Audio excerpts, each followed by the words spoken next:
Yang pertama ada hakikat ilmu pengetahuan. Apa itu ilmu? Ilmu berasal dari bahasa Arab, yaitu alima, yang berarti pengetahuan. Jadi ilmu itu pengetahuan. Namun ilmu juga ada berbagai macam.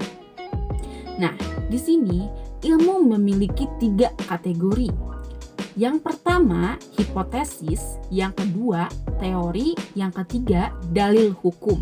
Selanjutnya, pengetahuan. Pengetahuan berasal dari bahasa Inggris, yaitu knowledge. Dalam Encyclopedia of Philosophy mendefinisikan pengetahuan adalah kepercayaan yang benar. Namun dalam kamus filsafat, pengetahuan didefinisikan proses kehidupan yang diketahui secara langsung dan dengan kesadaran dirinya sendiri. Suaidi mengemukakan bahwa manusia harus memiliki pengetahuan dengan 4 kategori. Yang pertama, pengetahuan ilmu. Yang kedua, pengetahuan biasa. Yang ketiga, pengetahuan filsafat. Yang keempat, pengetahuan agama. Lalu di sini ada perbedaan ilmu dan pengetahuan. Dalam KBBI, ilmu disamakan artinya dengan pengetahuan. Dan juga pengetahuan ada 2 sifat, yaitu yang pertama, pengetahuan bersifat pra-ilmiah, yang kedua, pengetahuan bersifat ilmiah. Nah, sifat pengetahuan pra-ilmiah ini adalah pengetahuan yang tidak memiliki syarat sesuai pada umumnya. Tetapi sebaliknya, pengetahuan ilmiah memiliki dan harus memiliki syarat-syarat tertentu. Ada juga disebutkan syaratnya, yaitu ada 4 macam. Yang pertama, harus memiliki objek tertentu. Yang kedua, harus bersistem. Yang ketiga, memiliki metode. Dan yang keempat, bersifat umum atau universal. Pada dasarnya, pengetahuan dan ilmu itu berbeda. Perbedaan itu terlihat dari sistematisnya dan cara memperolehnya. Dari hal tersebut, kita bisa mengetahui bahwa ilmu itu adalah sebuah pengetahuan yang berobjek, bermetode, bersistem, dan universal. Dan di sini ditekankan bahwa semua ilmu itu pasti adalah pengetahuan, tetapi belum tentu pengetahuan itu adalah ilmu. Selanjutnya ada perkembangan iptek. Ilmu pengetahuan berkembang melangkah secara bertahap menurut dekade waktu dan menciptakan zamannya. Dimulai dari zaman pra-Yunani kuno, abad pertengahan, Renaissance, zaman modern, dan masa kontemporer. Hal tersebut diuraikan oleh Surajio pada tahun 2004. Yang pertama, zaman pra-Yunani kuno. Pada masa ini, manusia menggunakan batu sebagai peralatan yang berkisar antara 4 juta tahun sampai 20.000 tahun. Pada zaman ini ditandai oleh 6 kemampuan, yaitu yang pertama, know-how, kehidupan sehari-hari yang didasarkan pada pengalaman. Yang kedua, pengetahuan yang diterima sebagai fakta dengan sikap receptive mind.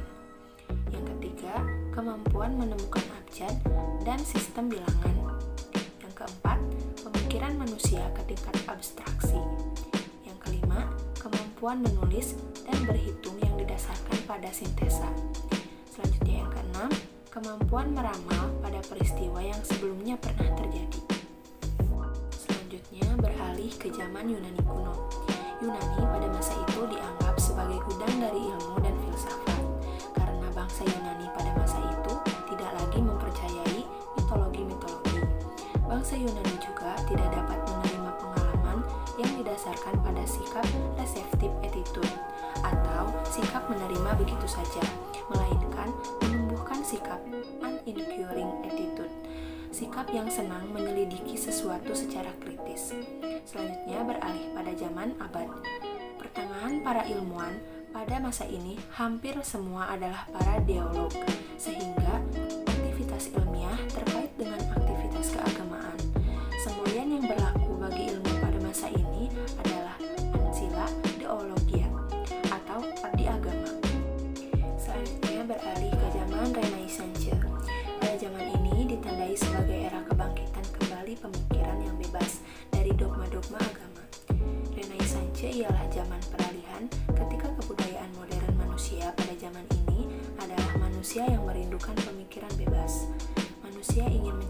kemajuan atas hasil usahanya sendiri, tidak didasarkan atas campur tangan ilahi. Ilmu pengetahuan yang berkembang maju pada masa ini adalah bidang astronomi. Selanjutnya, zaman modern. Pada zaman ini ditandai dengan berbagai penemuan dalam bidang ilmiah. Perkembangan ilmu pengetahuan ini sesungguhnya sudah dirintis sejak zaman Renaissance, seperti René Descartes, tokoh yang terkenal sebagai bapak filsafat modern dan seorang ahli ilmu pasti. Penemuannya dalam ilmu pasti adalah sistem koordinat yang terdiri dari dua garis lurus X dan Y dalam bidang datar. Selanjutnya yang terakhir adalah zaman kontemporer. Pada zaman ini ditandai dengan penemuan berbagai teknologi canggih. Teknologi informasi dan komunikasi termasuk salah satu yang mengalami kemajuan sangat pesat, mulai dari penemuan komputer, berbagai satelit komunikasi, internet, dan lain-lain. B. Pancasila sebagai dasar pengembangan ilmu pengetahuan dan teknologi. IPTEK salah satu bidang pembangunan yang sejajar dengan bidang pembangunan lainnya. Maka, secara sadar kita mengakui dan memahami betapa pentingnya IPTEK bagi kehidupan bangsa dan negara kita dalam menjamin kesinambungan pembangunan, terutama nasional. Relasi yang paling ideal antara IPTEK dan nilai budaya serta agama tentu terletak pada fenomena pertama, meskipun hal tersebut belum dapat berlangsung secara optimal.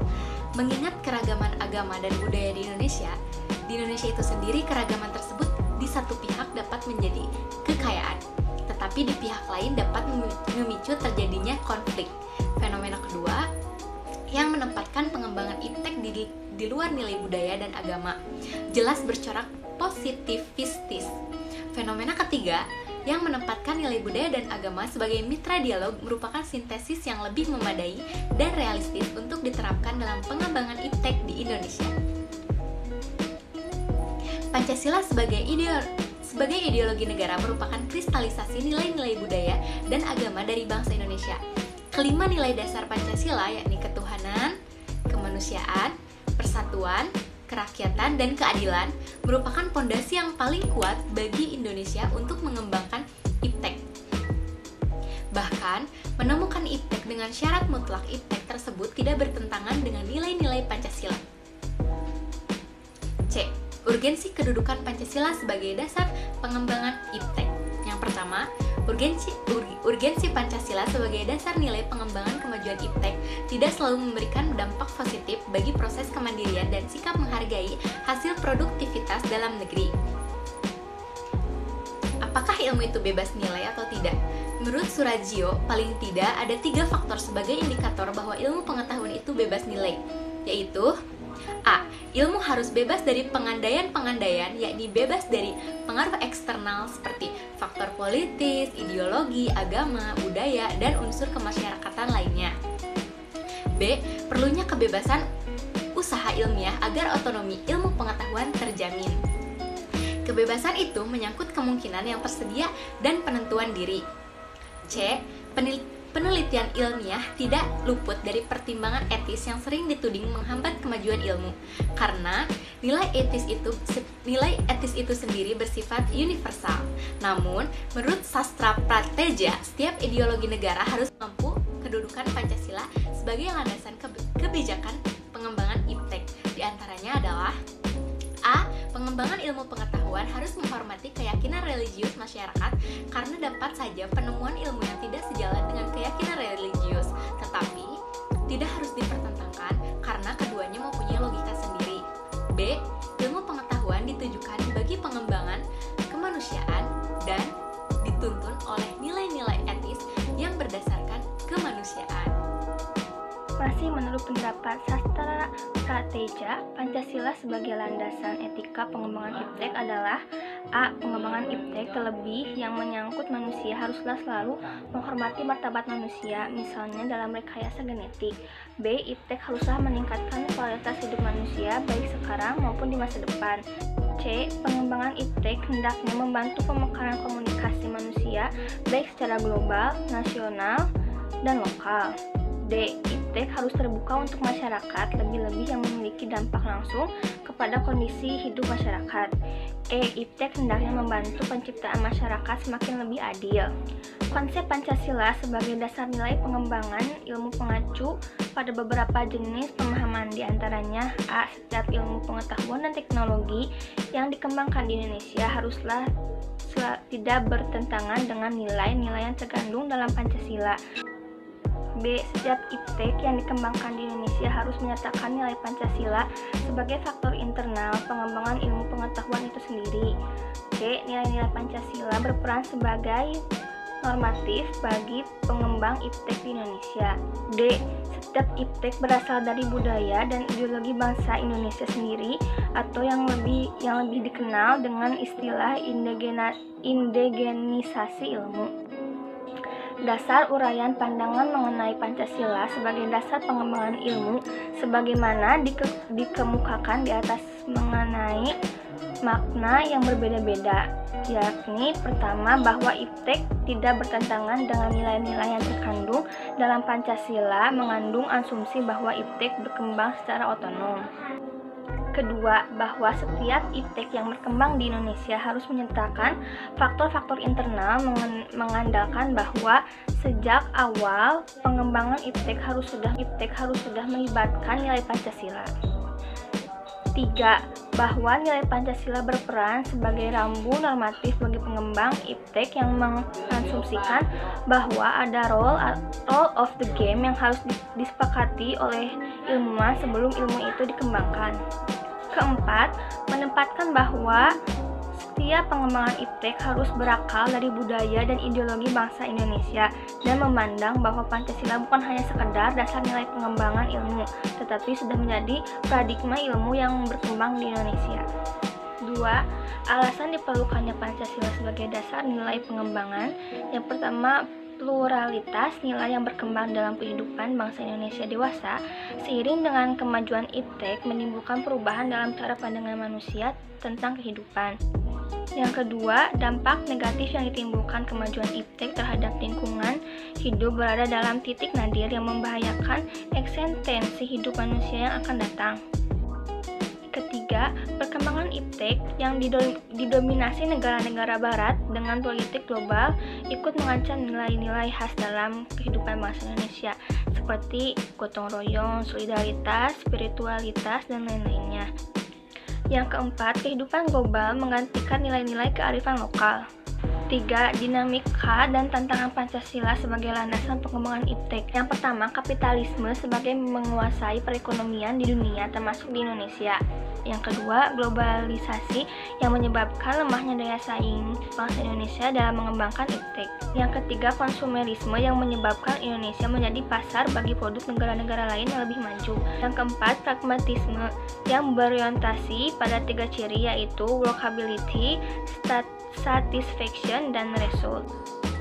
Kesehatan adalah keadaan sejahtera dari badan, jiwa, dan sosial yang memungkinkan setiap orang hidup produktif secara sosial dan ekonomis. Sedangkan pengertian menurut Organisasi Kesehatan Dunia atau WHO tahun 1948 menyebutkan bahwa pengertian kesehatan adalah sebagai suatu keadaan fisik, mental, dan sosial, kesejahteraan, dan bukan hanya ketiadaan penyakit atau kelemahan. Dalam banyak hal mengenai kesehatan adalah yang tidak dominan dalam kehidupan masyarakat. Namun, tanpa kesehatan, masyarakat tidak bisa berbuat apa-apa. Hubungan antara pelaksanaan sila-sila dalam Pancasila dengan kesehatan masyarakat adalah berdasarkan isi dari sila-sila pertama Pancasila yang mengatakan bahwa ketuhanan yang Maha Esa, yang mengandung artian yang sangat luas karena hal yang dibahas adalah ada kaitannya dengan kesehatan masyarakat. Maka dari itu, dalam pelaksanaan ketuhanan yang Maha Esa dalam kesehatan masyarakat adalah dalam setiap pelayanan kesehatan yang diberikan terhadap masyarakat tidak boleh sampai menyimpang dari ajaran agama.